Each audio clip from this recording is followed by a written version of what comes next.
bienvenidos, bienvenidas a estas jornadas de feria, charlas y cine, algo así, tiene un nombre un poco extraño.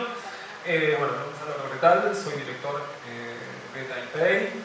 Este evento consiste en 3 partes que están conectadas por el hecho de que todas tienen que ver con el cine. Creo que era bastante evidente, pero no importa.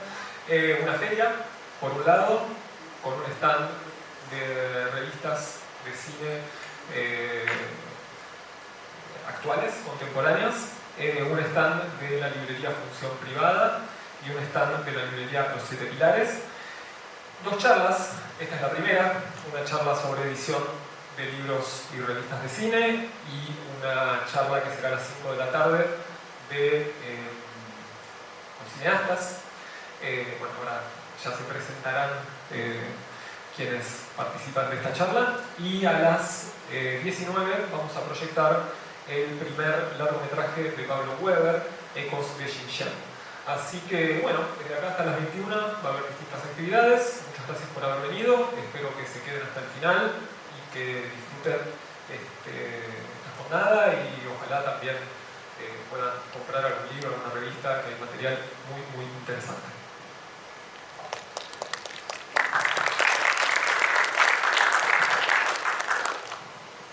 Bueno, muchas gracias. Gracias a Cultura Vicente López y gracias a Taipei que organizaron esto. Son espacios cada vez más necesarios. Yo voy a hacer una breve intro de cada una de estas personas brillantes con las que estoy sentada y vamos a arrancar a charlar por qué leemos libros de cine. Emilio Bernini es profesor de la Facultad de Filosofía y Letras de la Universidad de Buenos Aires y de la Universidad del Cine, en la que dirige la Secretaría de Investigación y Posgrado y es director de las revistas Kilómetro 111, Ensayo sobre Cine y La Cifra Impar. Al lado está Mariana Rey, que es licenciada en Letras por la UBA y que edita y produce Caja Negra. Y al lado está Paula Wolkowitz, es doctora en Historia y Teoría de Arte y licenciada en Arte, y es codirectora de Libraria, que es una editorial independiente dedicada a cine y artes. Bueno, un poco la apertura de la charla y de qué vamos a hablar tiene que ver con por qué leemos libros sobre cine. Y Emilio va a arrancar con algo que preparó, tiene que ver mucho con eso. ¿Por qué leemos? Gracias por venir. Hermoso lugar, no lo conocía. Es un gusto estar acá. Solo unas ideas respecto de la pregunta relativa a este encuentro, que es por qué leemos libros sobre cine. Es una pregunta muy simple, pero a la vez muy difícil de responder, ¿no?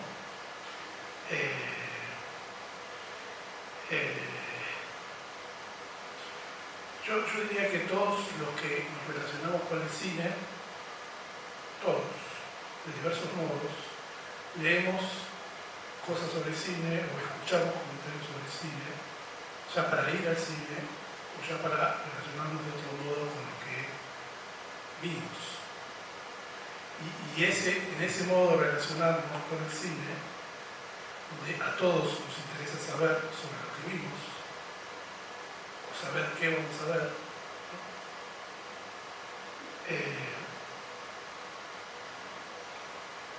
El cine, en ese modo de relacionarnos, cuando leemos sobre cine o estamos atentos a los discursos sobre cine, el cine, muy a diferencia de otras artes, esta es mi idea, tiene una relación con la vida. Quiero decir, el cine en sus diversas modalidades tecnológicas tiene un vínculo con la vida que no tienen las otras artes. Vemos cine o películas o series, vemos audiovisuales y a todos nos involucra de alguna manera. Todos hablamos y discutimos. Por ejemplo, la versión Netflix Estañaro del Eternauta. Como lo hicimos en gran parte lo hizo el mundo con la serie Adolescencia, ¿no?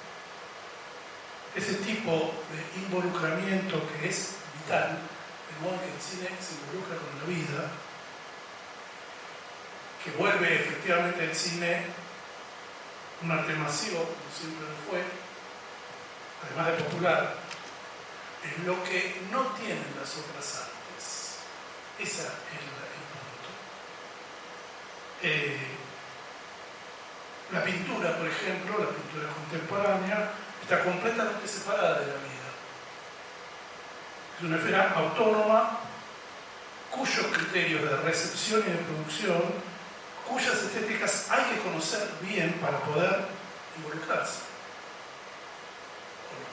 ¿No? Hay que hacer la experiencia de una exposición pictórica en cualquiera de las galerías de la ciudad para notar eso.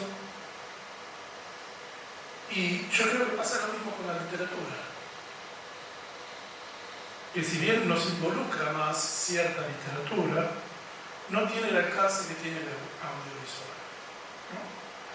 Digamos, ¿qué novela en los últimos tiempos ha alcanzado una discusión y un involucramiento con la vida, con nuestro presente político o con nuestro presente moral, para decirlo en el sentido de las discusiones que produjo Adolescencia, como lo hizo en su momento el Eternauta? ¿Qué novela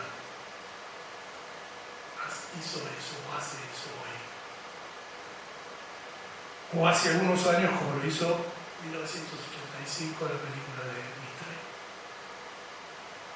Entonces, una primera respuesta a la pregunta ¿por qué leemos libros sobre cine?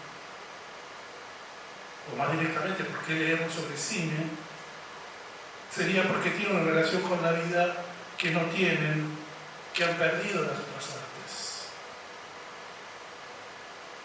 Por eso hay que hacer cine hoy. En todo caso, mi idea de hacer cine, yo estoy haciendo una película vinculada al cine de América Latina, es precisamente hacer cine para recuperar ese vínculo vital de intervención, de injerencia, de posicionamiento en el mundo que el cine permite y que no tiene la actividad académica, por ejemplo. La actividad académica, como las otras artes, ha perdido toda relación con la vida. Sencillamente, en el caso de la actividad académica, porque prácticamente no tiene lectores. No hay muy pocos lectores de papers. No, yo soy un lector de papers.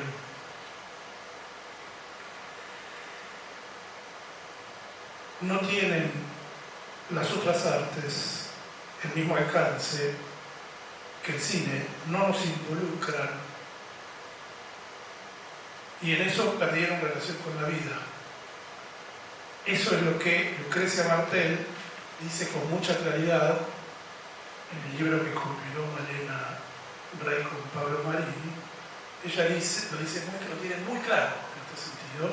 Dice, hay que inventar el cine, dice ella, para forjarnos una vida en común, una vida emancipada, ¿no? Con un cine que no responda a los mandatos del mercado y de la vida neoliberal. Prácticamente dice eso en el libro, ¿no? Inventar, yo agregaría un cine que deserte,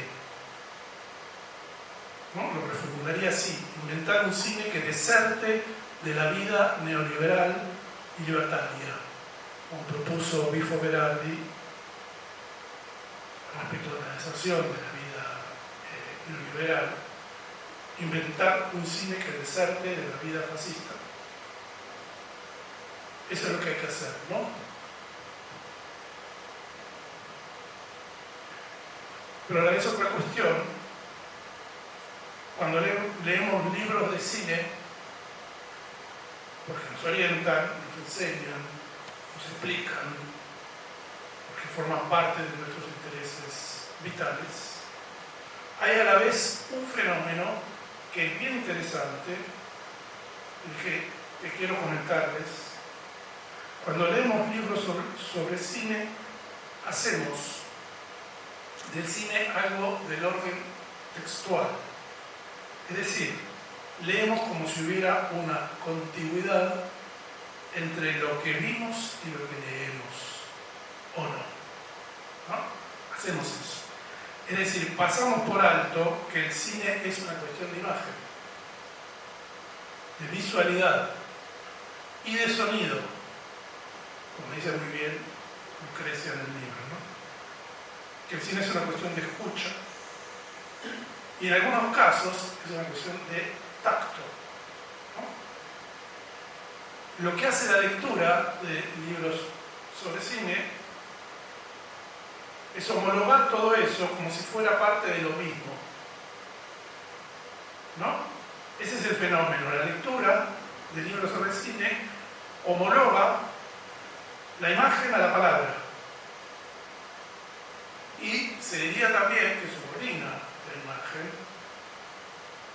ese homologamiento, en un movimiento que pasa inadvertido. Cuando leemos, eso pasa inadvertido. Pero precisamente ese es el poder del cine. Y esa es su posibilidad de comunicarse con la vida. Precisamente porque no es un arte que depende de un conocimiento erudito o de iniciados, como todos nosotros, que somos iniciados y eruditos, no depende de eso el cine, ¿no? Entonces no depende de saber construir imágenes, ni de montaje, ni de dimensión sonora, porque siempre nos involucra en algún lugar. Entonces una segunda respuesta posible a por qué leemos libros, por qué leemos sobre cine, es por esa homologación de la imagen a la palabra. Y esto es posible, se podría decir, porque lo que se discute, lo que nos interesa cuando leemos sobre cine, lo que se aprende cuando leemos, tiene que ver con las ideas. Retomando el dictum de Godard, que Milagros citó en Correo y creo que también está en el Flyer, el dictum que plantea que el cine es una forma que piensa, precisamente ahí es donde se vuelve posible la homologación de la imagen de la palabra, en el plano del pensamiento. Los libros sobre cine piensan el cine como el cine mismo piensa el mundo. Y el cine, a su vez, piensa el cine mismo. Godard es un ejemplo notable de esto, ¿no? Del modo en que el cine se piensa a sí mismo y piensa el mundo. Y tiene una conciencia aguda, agudísima, Godard, de la relación del cine con la vida. ¿Cierto? Pero Godard sabe muy bien que la forma del cine, la forma, no la idea, puede producir o podría producir efectos sobre la vida. Godard es un cineasta político, ¿no es cierto?, radical. Y aún así, me interesa agregar que la imagen y la palabra no tienen equivalencia, ¿no? A pesar de que en el momento de leer sobre cine las hacemos equivalentes, no tienen equivalencia, no son traducibles. La palabra no traduce la imagen, no la puede traducir, nunca, digamos. Son dos regímenes que entran en relación, pero cuyos estatutos son irrevisiblemente distintos. Pero cuando leemos y cuando escribimos, aunque no siempre, pasamos por alto esa diferencia. Y el último punto, para ponernos a conversar, la pregunta de por qué leemos sobre cine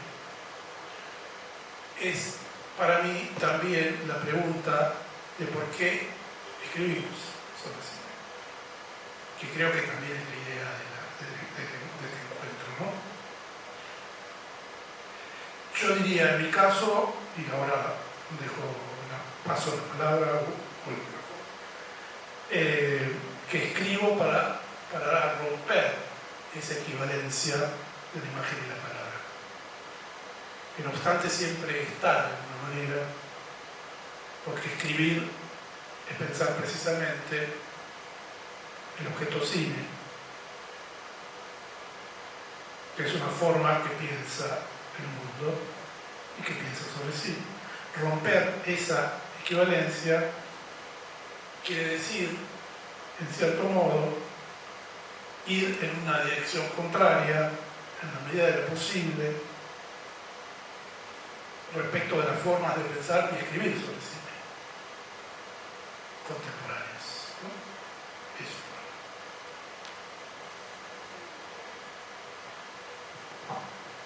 ¿Quieren sumar algo, Male o Pau, a esto de por qué leemos sobre cine que abrió Emilio? Bueno, en realidad, pensando un poco lo que contó Emilio, recién me parece que las películas tienen eso, ¿no? Como uno tiene la necesidad, si la película toca y si la película llega, de reflexionar, de pensar, de armar hipótesis. Bueno, es una hipótesis del mundo, una película. Y creo que justamente lo que tiene el audiovisual es que no se agota, no hay manera de que se agote. Entonces, cuando yo pensaba libros de cine, bueno, es amplísimo, o sea, es infinito, porque las posibilidades de la perspectiva, la forma de encarar, no solo las hipótesis sobre, bueno, sino mismo desde el histórico, desde el autor, digo, hay desde el género, es inabordable y tiene que ver con la época y uno incluso volvemos, ¿por qué volvemos a periodos tan lejanos, ¿no? Bueno, porque los tiempos nos hacen reflexionar, el hoy nos hace poner en diálogo con épocas anteriores y nos permiten revisar por ahí de una manera completamente novedosa algo que por ahí estaba canonizado y hoy se pone en discusión. Por eso me parece que es súper enriquecedor y que es ilimitado.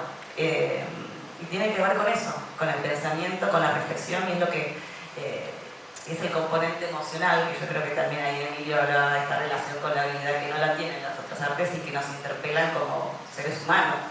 Y en eso el cine creo que es el arte que más nos interpela y que tiene más capacidad de poder poner en palabras y en acción. Y bueno, también sabemos, ¿no?, el cine político, la capacidad que tiene el cine político de poner en acción, es como y también de eso se habló un montón, ¿no? Si realmente puede o no puede movilizar, digo, pero son todas problemáticas, son todas reflexiones que creo que siguen sumamente vigentes y que el cine tiene eso, la capacidad de uno puede entrar desde el cine de autor, desde la filosofía, desde lo histórico, son infinitas las posibilidades que tiene y uno creo que disfruta, o sea, a mí como lectora de cine me pasa que disfrutas dos veces, una cuando ves la película y si el libro es bueno y te invita a reflexionar, es como que volvés a disfrutarla de otra manera, ¿no? Es como que revivís eso y cuando eso pasa es maravilloso. Es doble magia. A mí me pasa, primero, bueno, gracias por estar acá, para mí está buenísimo que se hagan este tipo de conversaciones. Además Emilio fue mi profesor en letras, yo soy de letras, no soy de cine, y para mí también hay algo del cine como disciplina que siempre me generó mucha curiosidad. O sea, yo leo sobre cine porque voy a ver una película y esa película me da ganas de tomar apuntes, de ir a expandir la experiencia que esa película me propone en otros discursos, en el lenguaje de un crítico que me pueda aportar algo que yo todavía no pensé de eso. Me parece que el cine muchas veces, cuando está bien hecho y cuando nos llega a las espectadoras, tiene muchas capas y esas capas son las que también va revelando la crítica, que como espectadoras a veces llegamos hasta cierto análisis y es la crítica la que a veces viene a iluminar cosas que muchas veces ni siquiera esos directores o directoras tuvieron tan claro, ¿no? Eso por un lado. Y por otro, en relación a lo que decían del cine en relación a la vida, yo creo que la literatura y la poesía siguen teniendo una relación bastante potente con la vida. A veces no están en la discusión pública porque nos está costando formar nuevos lectores y lectoras críticos en la escuela, y creo que sí estamos formando nuevos espectadores permanentes en todos los nativos digitales que son chicos y chicas que tienen 3, 4 años y ya están con una tablet en la mano mirando contenido audiovisual. Entonces me pregunto cómo vamos a hacer para que todas esas pequeñas personas que están siendo espectadores sean espectadores críticos y no apunten solamente a poner un me gustó para que después el algoritmo te muestre contenidos similares, sino a explicitar qué es lo que les gustó, por qué les gustó lo que les gustó, ¿no? Como a generar argumentos sobre el gusto para no quedarnos solamente en esa discusión. Volviendo más a mi experiencia como editora, creo que lo que intentó Caja Negra con la serie de cine es hacer parte al cine de una conversación más amplia, que a veces es algo que también pienso críticamente respecto de cómo a veces el cine le habla solo a la gente del cine o la crítica le habla solamente a otros críticos, que es algo que no termino de dilucidar. Mientras tanto hay revistas en papel que dejan de existir y otras que renacen o aparecen comandadas por gente más joven, cosa que celebro siempre.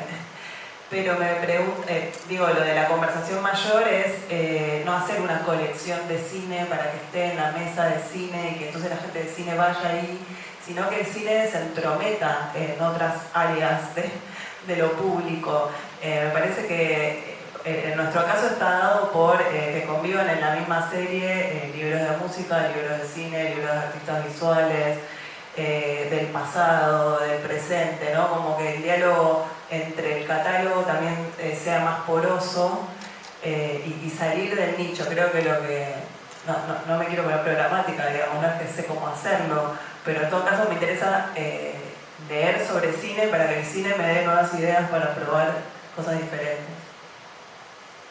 Podría estar horas y vamos a estar, por suerte, tenemos mucho tiempo escuchándolo. Y lamento no tener a mano el cuadernito porque también tengo muchas cosas para contar, estoy como vos. En ese sentido quería preguntarles si recuerdan cuáles fueron los primeros libros sobre cine que les empezaron a cambiar la forma en la que miraban cine.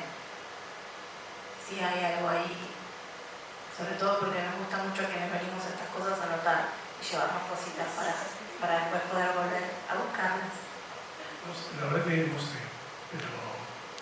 Autores quizás, si no es un libro. Antes quería comentar algo que dijo Malena respecto de la lectura y de la visualidad, ¿no? Porque ver y leer no son para nada la misma cosa. Y lo que está promovido por las tecnologías neoliberales, como lo llamamos así, es la visualidad permanente, ¿no? Que no demanda el esfuerzo que demanda la lectura. La lectura demanda un esfuerzo que allana por completo la visualidad en el caso de las redes. Luego las redes pegan tanto, por eso son tan impactantes en la vida, precisamente porque el que ve no hace la elaboración que hace el que lee. El que lee necesariamente elabora solo por el hecho de leer, ¿cierto? Porque hay que hacer una operación de abstracción en el momento de la lectura, digamos. La palabra tiene que adquirir significado en el proceso mismo de la lectura. En cambio, la imagen no requiere de ese proceso de elaboración y ahí está toda su potencia, tanto en el sentido negativo de la dominación ideológica como en el sentido de la potencia que tiene sobre la vida, en el caso de ciertos cine, ¿no? Parece que es un punto clave, ¿sí? Por eso la literatura no tiene el alcance que tiene el cine en ese sentido, ¿no? Eso. Después, no sé, respecto de las lecturas, yo creo que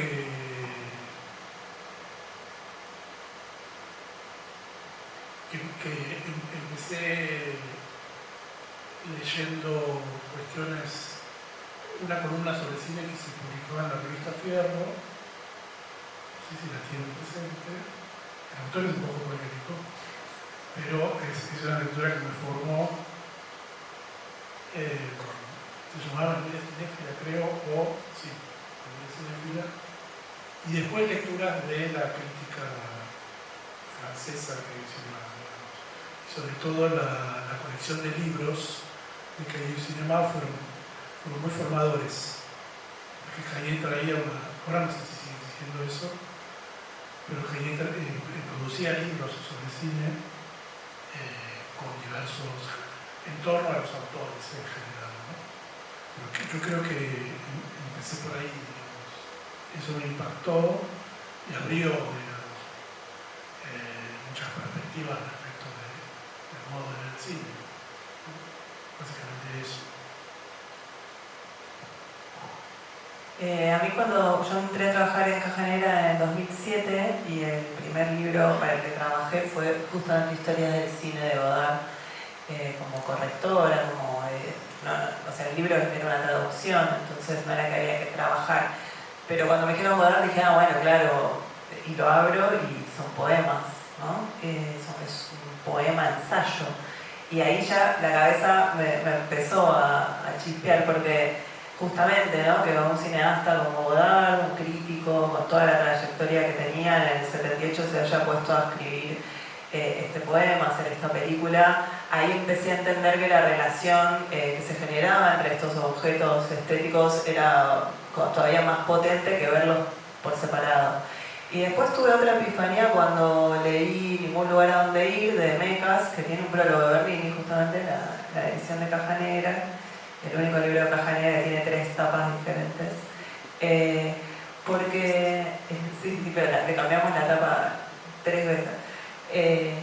No, porque ahí también empecé a darme cuenta cómo se iba armando la colección Sinestesia, que de la parte de cine, que son, no son libros de crítica, ¿no? Justamente la parte de música de esa colección, sí, son libros sobre escenas musicales y no son biografías de músicos ni de bandas.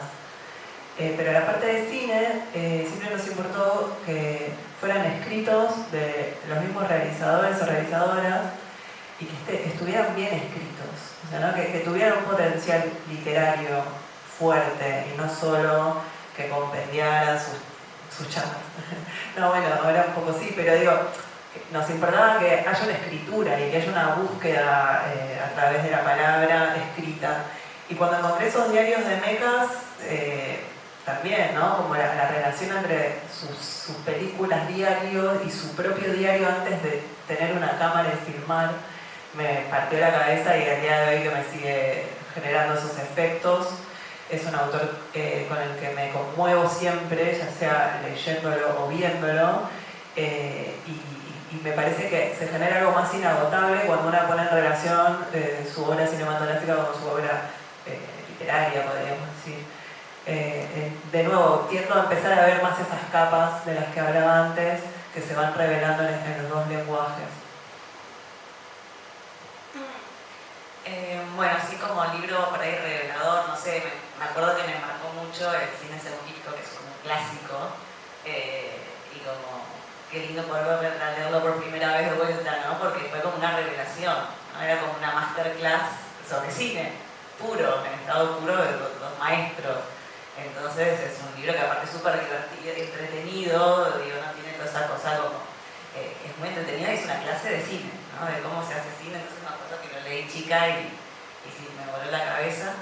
Y después otro libro que también dije, mira qué interesante, es uno de Laura Mulvey sobre, perspectiva de género, ¿no? Es decir, claro, ahí se puede leer, o sea, hay muchas maneras de leer el cine, ¿no? Y de donde uno se posicione también es donde hay una ideología, entonces más allá de si uno, está de acuerdo o no, o si por ahí coinciden en la perspectiva, me parece que era interesante como, o sea, podemos encarar esto y tiene una lógica y tiene una argumentación y se sostiene y uno puede leer las películas desde varios lados, ¿no? Entonces eso como estudiante, como investigadora, me pareció neutro, nunca, pero en este caso era como muy claro, ¿no? los mismos artefactos que por ahí habían sido leídos desde el cine clásico, desde un montón de lugares, bueno, también estaba el cine de género. Y para mí fue como una revelación. Eso. Y después quería volver un segundo a lo que decía Malena antes con respecto a las nuevas generaciones. También tengo hijos chicos y me preocupa un montón porque no es solamente la no lectura, sino el contenido y la velocidad y la imposibilidad de la espera y los tiempos y TikTok, todo dura segundos, ¿no? Y la imposibilidad de generar una narración, de generar como una reflexión sobre, o sea, ya ni siquiera la lectura, sino mismo la visualización, o sea, la capacidad de reflexionar sobre lo que uno está viendo es lo que se perdió. Y acá me vuelvo un poco autorreferencial, pero tengo un nene de 8 años y es fanático de las películas familiares de los años 80, ¿no? Y yo digo, hay algo eso que él encuentra, que claramente no lo encuentra en las redes, no lo encuentra. ¿Qué es eso? ¿Qué es la construcción? ¿Qué es el tiempo? ¿Qué es la reflexión? ¿Qué es la posibilidad de identificarse con personajes? Cosas que para nosotros nos parecían como obvios y como es lo dado, digo, de ahí viene algo más. Hoy ni eso. Entonces me parece que la literatura es sobre cine y hay algo que creo que es clave, que es el tiempo que uno le dedica a pensar eso. Digo, el tweet, la crítica, ¿viste? Como, ahora tenemos, digamos, el libro requiere tiempo, requiere un proceso, requiere una reflexión y me parece hoy donde todo es ya y es un eslogan y es una frase y ya pasó, me parece que es como volver a eso es importante para sostener una mirada crítica. Bueno, tomando un poco eso que decías recién sobre los libros, ¿qué implica editar libros sobre cine hoy? En contexto de, no solo en lo que tienen para decir, sino en lo que cuesta y en lo que lleva a hacer de que ese objeto exista. Toca mal el bueno, sí, no sé bien qué decirte, no estamos sacando tantos libros de cine. La verdad, me parece que es difícil siempre y que esto que hablábamos antes, que hay que hacerlos parte de una conversación más amplia, ¿no? Como no hacerlo solo para el público del cine, sino expandirlo. Para nosotros el libro tiene una materialidad, un trabajo, es un proyecto que se vuelca al papel, pero después tiene toda la otra vida que es la del libro interactuando y yendo a buscar a sus lectores y lectoras. No nos quedamos, por lo menos en Caja Negra, con la idea pasiva de que la gente va a encontrar los libros porque va a ir a una librería o va a ir a una feria y le va a llamar mágicamente la atención una tapa y se va a ir y va a elegir ese libro entre todos, sino que hay que generar las condiciones por las cuales esos libros den su propia discusión. Entonces ahí tratamos en general de pensar el libro en una conversación posible que ese libro pueda dar. Y también no hacer el típico ciclo de cine del libro de no sé qué, sino buscarle un poco más de vuelta. A veces sale, a veces no necesariamente como nos imaginamos, a veces otra persona se lo apropia y nos propone una actividad.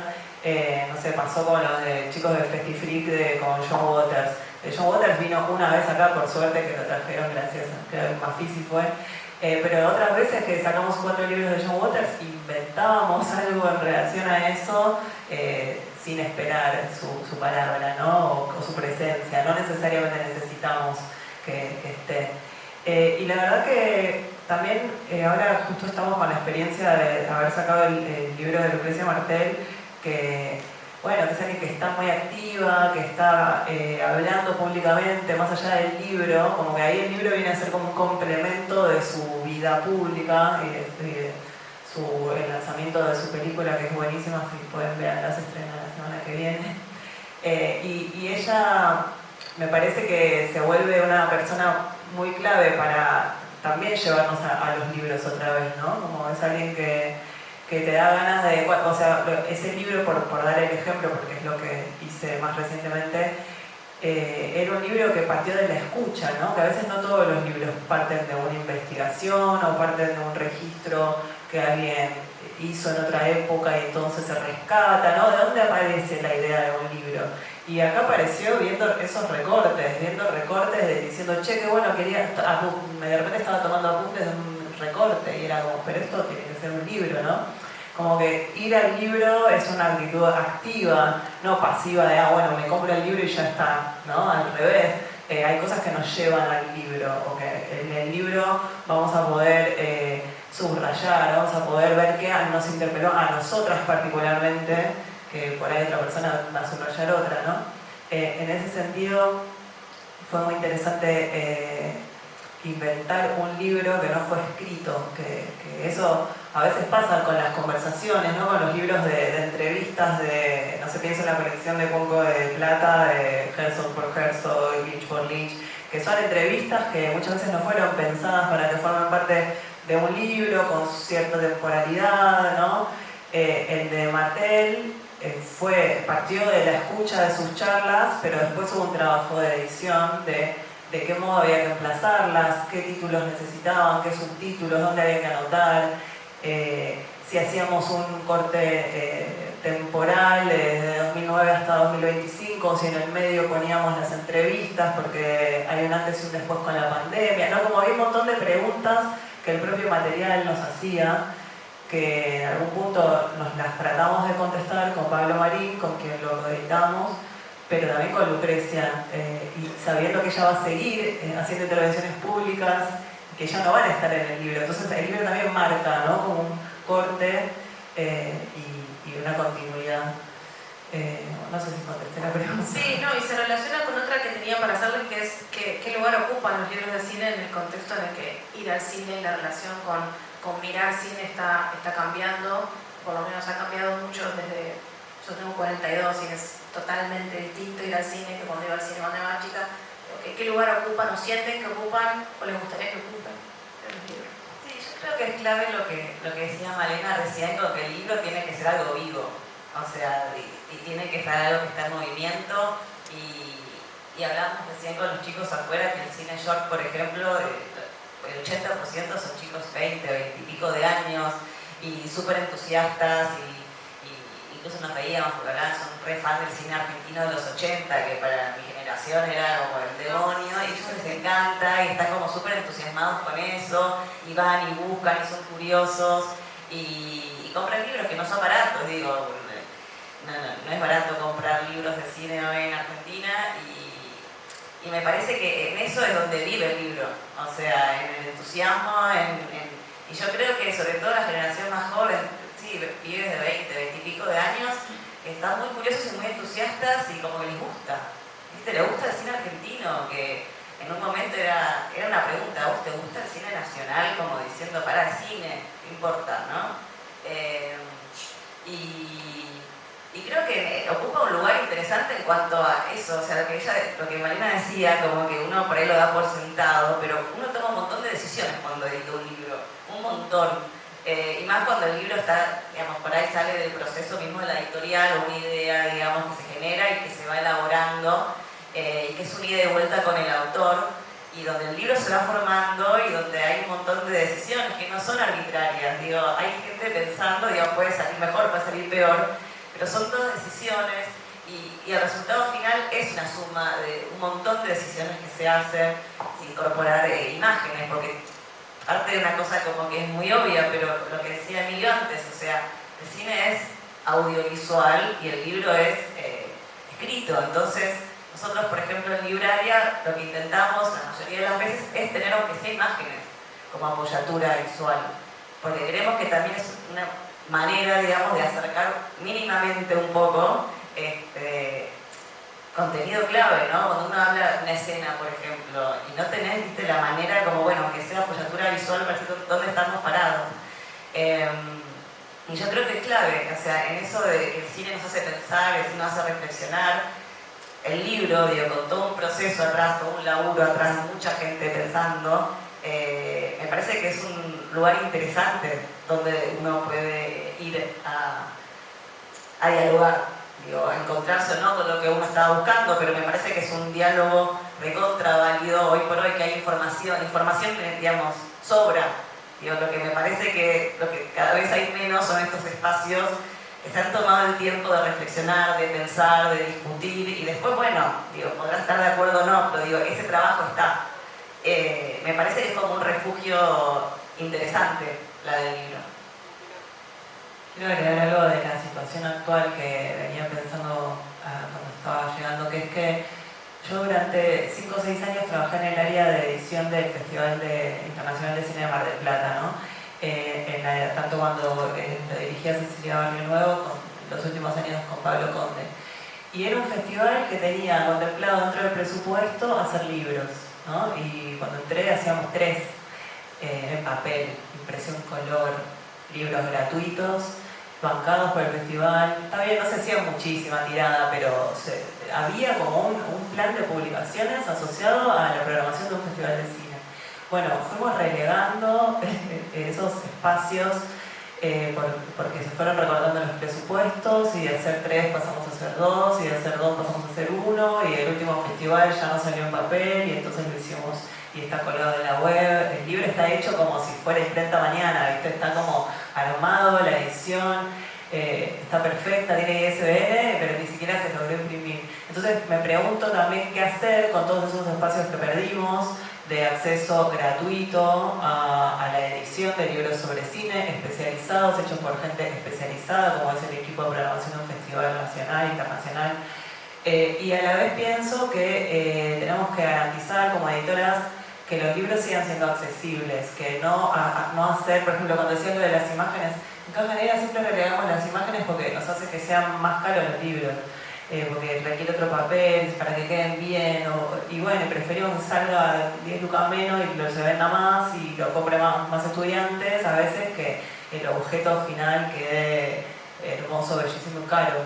Y en ese sentido creo que como personas que se dedican al cine o a escribir sobre el cine o a llevar adelante proyectos como revistas, que tenemos que poder generar esos fanzines que veía ahí afuera, ¿no? Como que haya libros caros para quienes podemos comprarlo y pagarlo y coleccionarlo, pero que también haya fanzines baratos para que vayas en el bote leyendo un poco sobre cine y que el cine empiece a ser más poroso a las publicaciones generales. Yo trabajé en la revista Irrompibles 9 años y era una revista que vos pasabas música, cine, muestras de arte, libros, reseñas de libros, teatro, toda en la misma revista, ¿no? Entonces vos podías enterarte de algo de cine que ni sabías, pero te la habías comprado porque te gustaba la banda que escuchabas, ¿no? Y creo que ahora el cine cada vez más está siendo para el cine. Entonces ya no leemos suplementos en papel de los diarios impresos donde pasaba un poco esto mismo que pasaba con las revistas interdisciplinarias. Me pregunto de qué modo volver a ocupar esos espacios.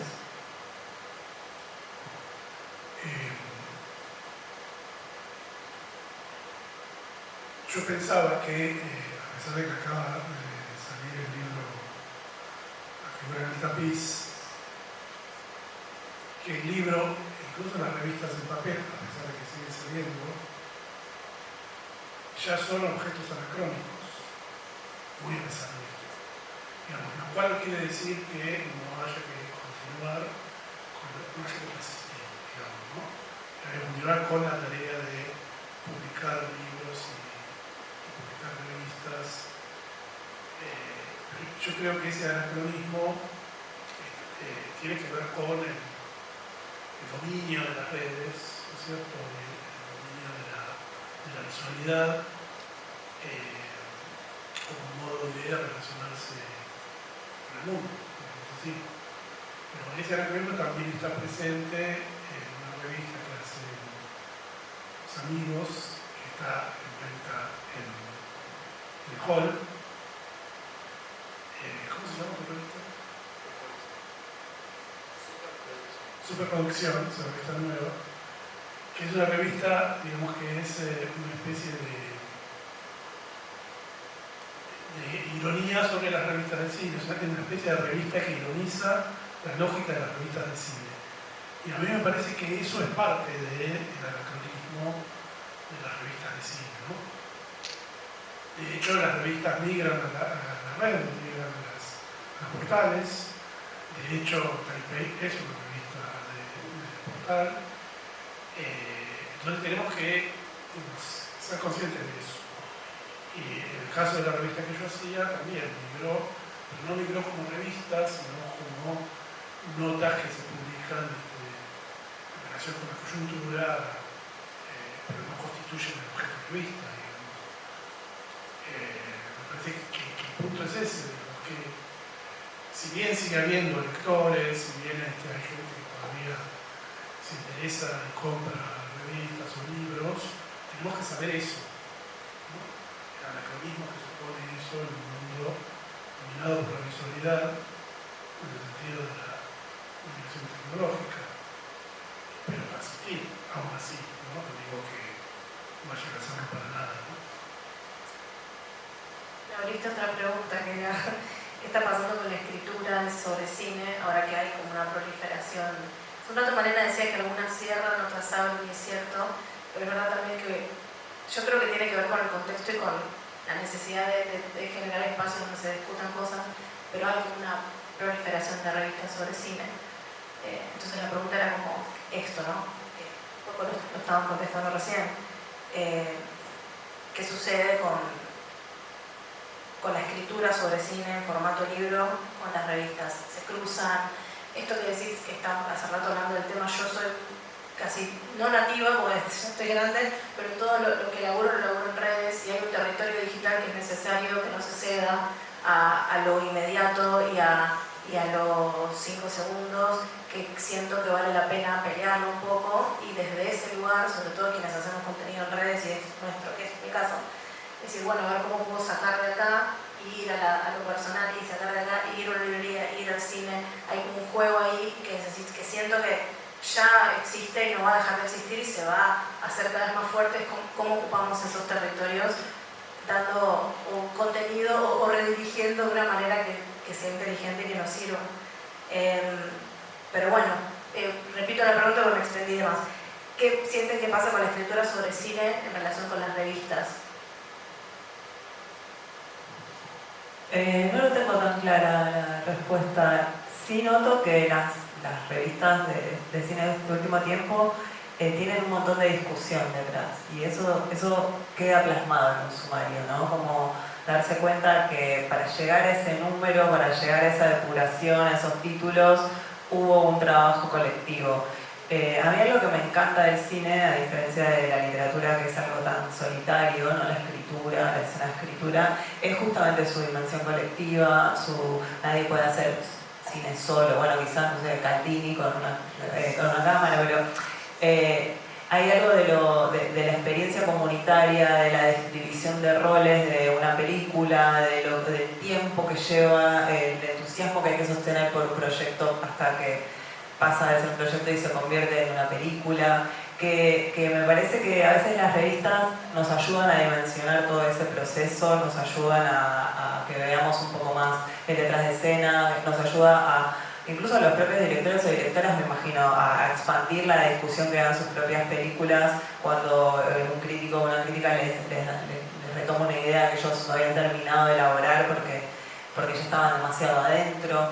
Yo noto, por ejemplo, no sé, estoy leyendo Los años 20, una revista hecha por chicos veinteañeros, pensando en la década de los 20, que me doy cuenta que el sumario parte de una discusión, ¿no? Parte de un intercambio de ideas, que después cada uno va a ir a escribir esa nota a su casa, la van a leer sus compañeros, la van a debatir y recién ahí la van a publicar. Se nota mucho cuando las revistas son ámbitos de discusión, y no también se nota cuando son un compendio de notas que alguien recolectó de un montón de colaboradores que no se ven la cara, ¿no? En ese sentido sigo pensando en la potencia de lo colectivo también en la crítica y también en las publicaciones periódicas sobre cine. A mí me parece fundamental esto que señala Malena, que las revistas es una posición sobre la cuestión, sobre el cine. En todo caso, si es una revista de cine, ¿no es cierto? La tradición de la revista es posicionarse respecto de aquello que da cuenta.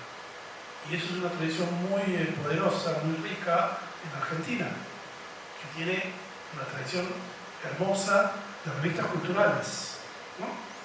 Ojo Mocho, Punto de Vista, los libros,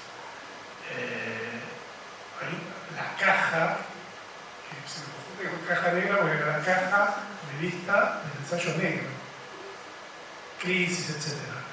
Y tenía la característica, la revista suponía una posición definida, además de una discusión grupal, porque siempre son revistas que giran en torno a varias personas, y que cuando la persona que suele organizar ese grupo deja de estar, la revista deja de salir, no solo son discusiones grupales, sino que imponen una posición definida sobre aquello que trabaja, ¿no? Digamos. Ese fue el objeto en gran medida de mi revista en su momento, de Kilómetro 112, de tomar posición respecto del cine, ¿no? Dicho en términos generales. Y me parece que eso es propio de la revista como forma de publicación.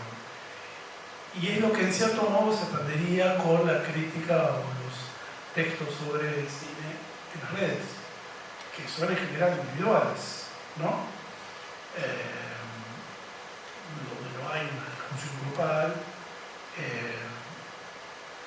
y donde el hecho de que no sean publicaciones en papel implica que lo que se lee se pierde, lo que se ve, mejor dicho, se pierde, ¿no?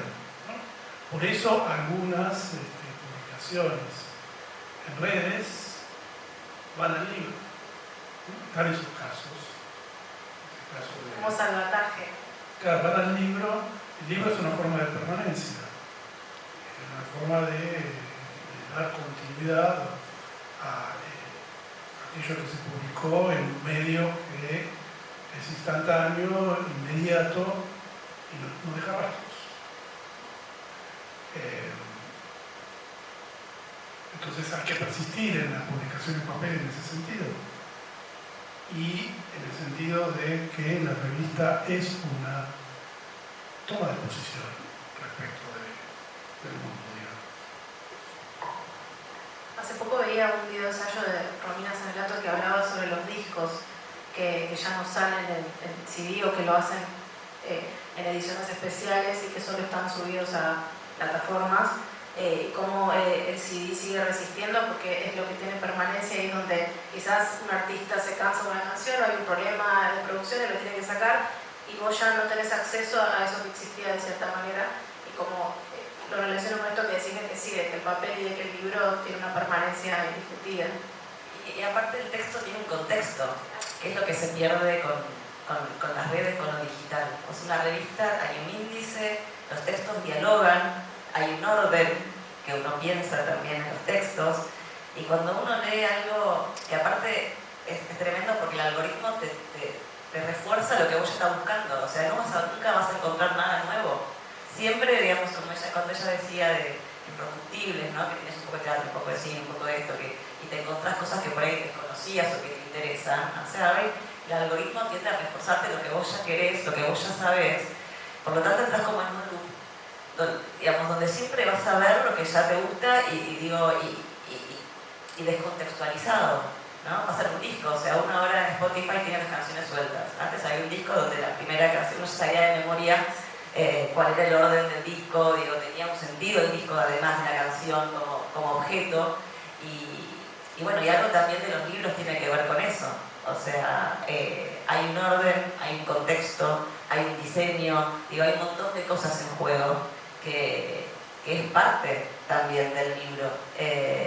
Y eso me parece que se perdió y no es por ser nostálgico, hay un montón de cosas muy buenas, ¿no? Del acceso a la información que tenemos y la disponibilidad de material que es, digamos, esos investigadores como maravilloso. O sea, pero también hay algo eso, de que uno pierde como el contexto, pierde la discusión con cosas que por ahí uno no está de acuerdo, porque siempre, o sea, nos van a mostrar lo que nosotros ya creemos, que sabemos, entonces las discusiones se vuelven como grupos fundamentalistas, ¿no? Porque, digamos, siempre uno refuerza lo que ya cree, lo que ya conoce, lo que ya sabe, y la discusión, que creo que es como lo más interesante que tenemos, el poder dialogar, el poder discutir, el poder confrontar ideas, como que se hace cada vez más difícil. Hace un rato hablaban mientras los escuchaba me imaginaba y y estoy a punto de participar en una revista cultural, entonces me consta mini comités de pensamiento donde nos ponemos de acuerdo a ver qué pasa, que no nos ponemos de acuerdo, y eso es súper enriquecedor y aparte nos trae un poco de vuelta y nos saca de acá a lo que yo lo personal necesito, sobre todo últimamente. Lo analógico se me ha vuelto una necesidad casi diaria, estoy analogizando casi toda mi casa, la música la que escucho, todo, estoy tratando de sacar un poco lo digital porque laburo ahí, entonces te quema. Y pensaba un poco en cómo funciona una editorial, y en este sentido también son como mini comités donde quizás no siempre, si hay más de un editor, están de acuerdo o no en qué libro publicar y por qué. Y en esto me preguntaba cómo se decide por qué un movimiento de cine o un autor o una película merece, entre muchas comillas, o necesita un libro. ¿Cómo es eso? Bueno, en nuestro caso, publicábamos, digamos, somos dos, o sea, la editorial es muy chiquitita, por tanto éramos dos tomando decisiones, y también al ser tan chiquita era como que la cantidad de libros que uno podía publicar por año son muy limitados, 2, 3 libros, por lo tanto uno realmente tiene que creer en ese libro, digamos, que está ahí. Uno, digamos, tenía que elegir y no solo le va a dedicar recursos como dinero, sino tiempo y mucho esfuerzo y bueno, y algo que no siempre es lo mismo, digamos, muchas veces es como sale de una idea nuestra, de hecho así surgió la editorial, porque arrancamos con Cines al Margen, que era sobre el nuevo cine argentino.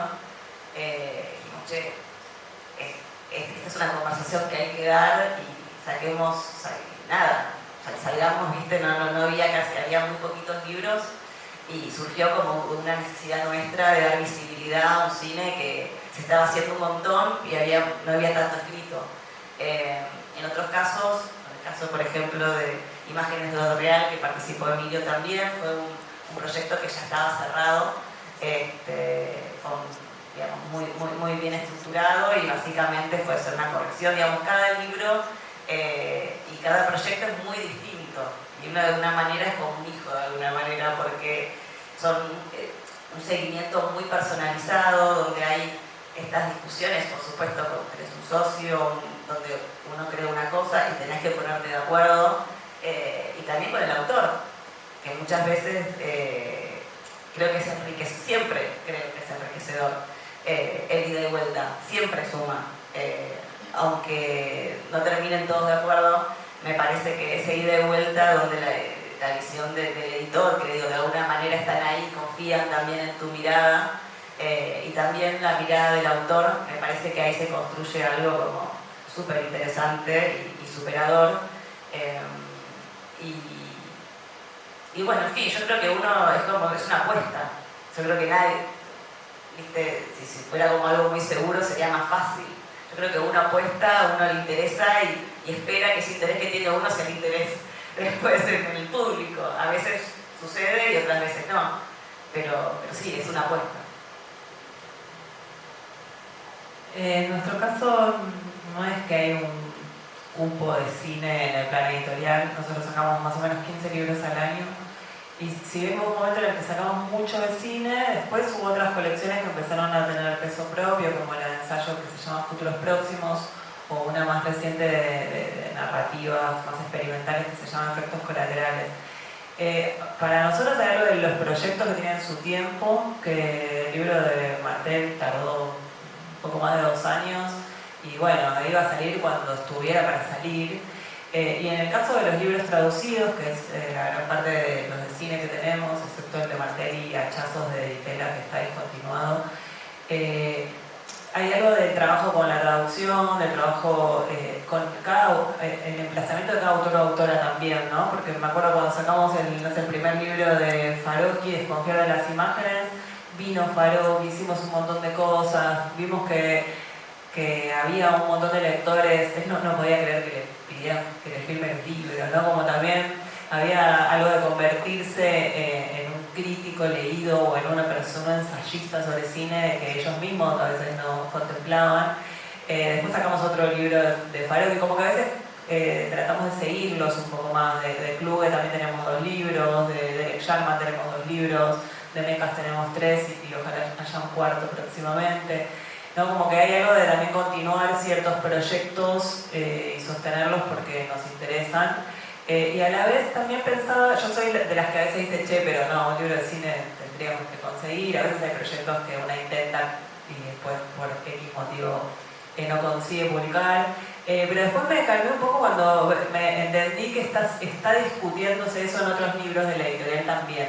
No necesariamente en libros sobre cine. Traje uno que me acordé cuando estaba buscando, que es por ejemplo, que es una novela de Chris Kraus, que se llama Aliens y Anorexia, que cuenta toda la historia de cuando ella filmó un mediometraje que se llama La gravedad y la gracia, inspirada en Simone Weil, que le va como el orto con el mediometraje. Entonces empieza en un festival de esos de industria, ella tratando de vender el mediometraje para que lo proyecten y nadie se lo agarra, y a raíz de eso se pone a acordarse de cómo fue el set, cómo lo filmó, ¿no? Como que la película esta existe de verdad, no está disponible, o sea, corregí el libro todo y nunca la pude ver porque no está, pero está hablando de todo esto, ¿no? De un montón de problemas que tiene el cine, de un montón de formas de llegar a él, de detrás de escena. Y lo mismo en algunos libros de futuros próximos. Siento que la discusión sobre, por ejemplo, la atención de los espectadores está siendo dada por críticos de arte, por ejemplo, como Claire Bishop, publicamos Atención Trastornada, y está pensando en eso, ¿no? En lo que nos está pasando como espectadores con un teléfono en la mano, que estamos en una muestra de arte así, mirando el teléfono, cómo incorporar ese teléfono a esa experiencia y no tratar solamente de eliminarlo porque hay algo de Laura que nos estamos perdiendo. Digo, hay un montón de otras conversaciones, o Mark Fisher hablando de Cronenberg, ¿no? Como que siguen estando ahí aunque no hagamos libros de la colección de cine. Algo por ahí diría al respecto. Yo tuve la experiencia de la revista que tenía su colección de libros, se llamaba Biblioteca Kilómetros Centavos. Y la revista tenía un proyecto ilustrado, digamos, por decirlo así, de formación del lector. Entonces los libros iban en esa dirección, es decir, traducir libros que no estaban disponibles en español, precisamente para los lectores, para que los lectores se formaran con la lectura de libros que no estaban disponibles. Ese era el objetivo de la revista, por eso esa pequeña biblioteca que no llega a los 18 libros por año, de ninguna manera.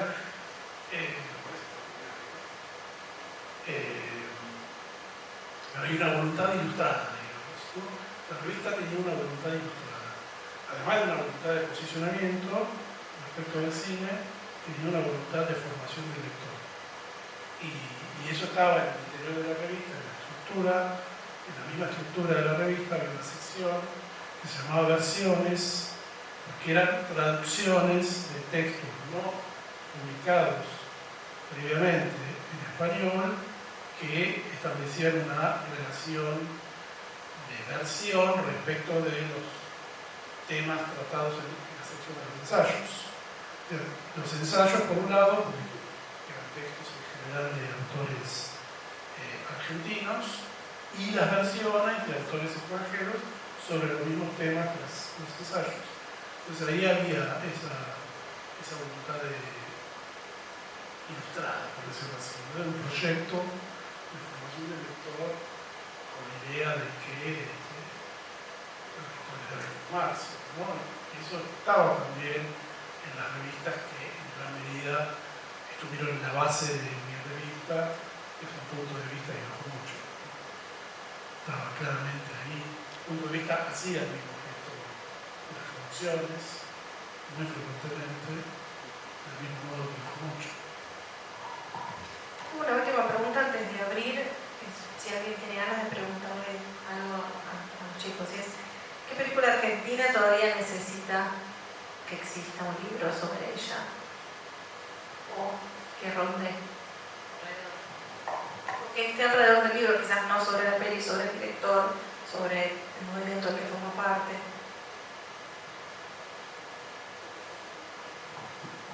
No, que vos ya nos anticipaste esta pregunta Claro, y yo se me las quedé mandé para no pensando agarrarlos que desprevenidos. yo no soy tan de leer libros sobre una película en particular.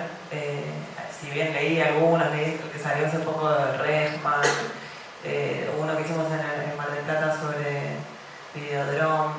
Pero me quedé pensando que para mí uno que existe, que salió creo que el año pasado, que cuando existió dije esto faltaba, lo traje, lo saqué a la vida útil justamente, es Una luz revelada, el cine experimental argentino de Pablo Marín, que es mi amigo, ya sé, pero me parece que es de la vida útil, tiene imágenes color, es un lujo.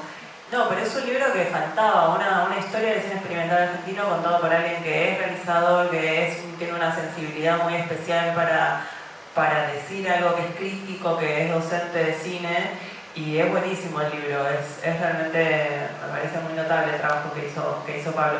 Me parece que más que pensar qué película le falta, porque es difícil saber qué es lo que hay también, cuando aparece algo que faltaba, una se da cuenta que necesitaba que eso existiera como objeto. Y por ahí nos habías hecho otra pregunta que yo me quedé pensando que qué libro de cine me hubiera gustado. Sí, ¿qué libro de cine les hubiera gustado editar y se los premiaron o alguien? Sí. Tengo la conquista de lo inútil de Herzog, creo que tendría que estar en el catálogo de Caja Negra, pero bueno, no pudo ser.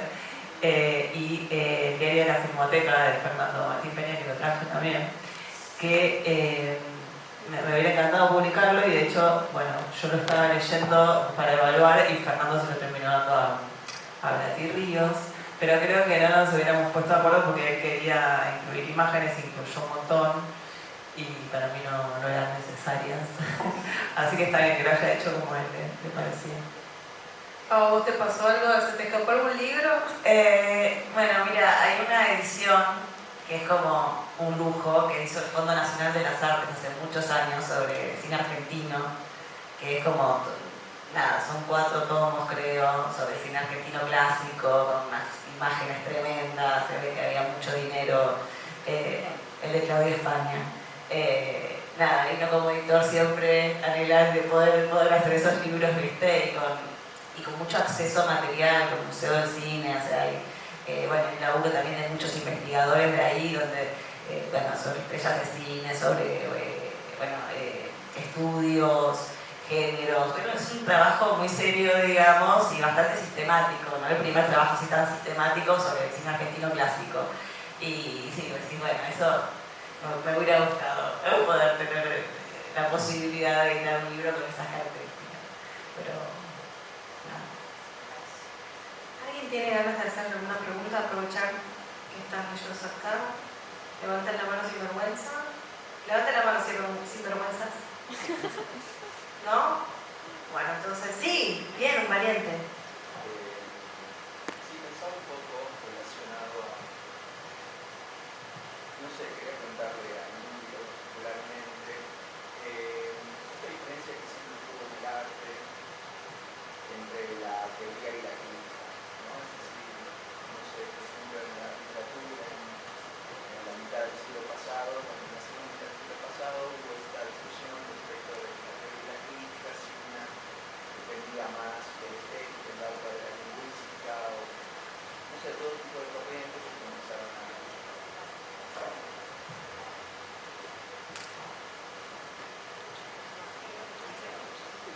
Bueno, sí.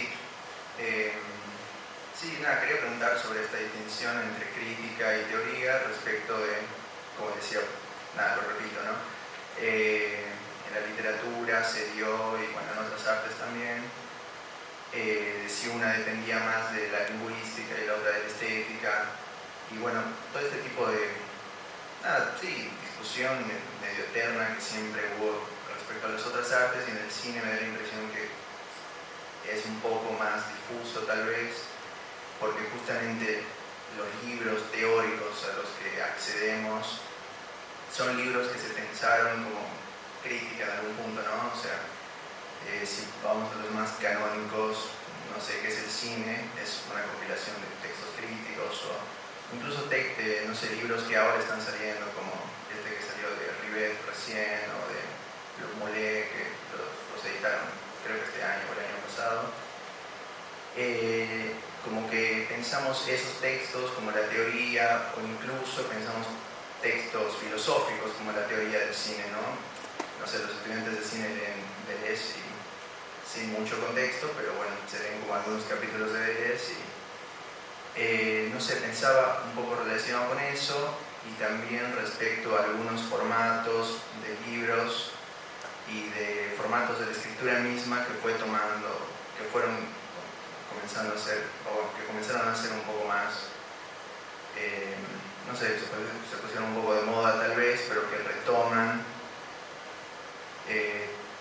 formatos que siempre estuvieron dentro de la crítica, ¿no? Por ejemplo, esto de los diarios de viaje en tal festival que siempre estuvo, que no sé, lo hizo Straub y lo hizo Serge Lanet, pero ahora siguen estando, o no sé, las notas, o los ensayos mismos, o las reseñas, o las crónicas, este tipo de textos más pequeños, etc.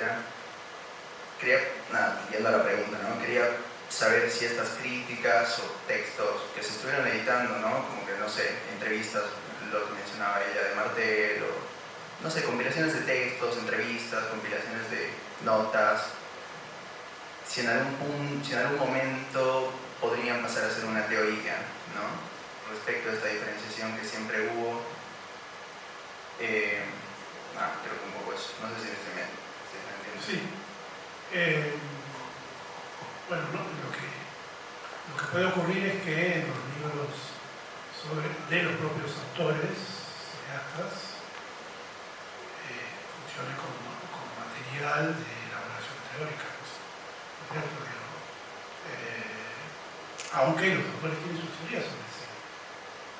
Martel tiene una teoría sobre el cine muy, muy clara, ¿no? Herzog tiene una teoría sobre el cine. Hay que, en todo caso, elaborar esa teoría de un modo que no sea la conversación, en todo caso, ¿no? Porque son libros que se publican conversaciones o clases. Pero pensaba que esa distinción entre teoría y crítica, en el caso del cine, es muy singular, porque, digo, pensando así en voz alta, la teoría del cine es más tardía respecto de la crítica, digamos, ¿no? Porque el cine adquiere en cierto estatuto artístico recién a mediados del siglo XX, ¿no? Previamente el cine es un espectáculo popular, despreciado por las élites y por aquellos autores pertenecientes a las élites que podrían escribir sobre cine. Me parece que esa es la línea que habría que seguir. El cine cuando se autonomiza en cierto modo de la industria a mediados del siglo, los cines modernos, ¿no? Recién ahí adquiere un estatuto artístico y que se vuelve efectivamente objeto de teoría. Lo de André Bazin es una teoría sobre el cine, muy claramente. Y el objeto es en general el cine moderno, ¿no? Y más tardíamente todavía, el cine se vuelve objeto de la filosofía. Lo de Deleuze es extraordinario, es el primer, digamos así, libro sobre cine de un filósofo. No hay previamente libros sobre cine de filósofos, ¿no? Salvo algunos casos más híbridos, digamos así, ¿no? No sé, Epstein, ¿no? Jan Epstein, no Jeffrey. Es decir, que el cine llega a ser un objeto teórico tardíamente respecto de su aparición. Es un objeto teórico y luego es un objeto filosófico, ¿no? Mucho más. De hecho, Deleuze abre la posibilidad a varios filósofos de pensar el cine. O sea, todos los escritos que son extraordinarios de Rancière sobre cine proceden de la apertura que hizo Deleuze. Deleuze legitimó, digamos así, el cine como objeto de la filosofía. Y en la misma línea Badiou, ¿no? En la misma línea Jameson, etc. Bueno, ¿alguien más? Bueno, entonces cerramos. Les agradecemos a Emilio, Malena y a Pau, a Taipei y a Vicente López por todo esto hermoso. Funden revistas, por favor, y vayan a comprar las que están afuera. Gracias. Esta superproducción, ¿eh?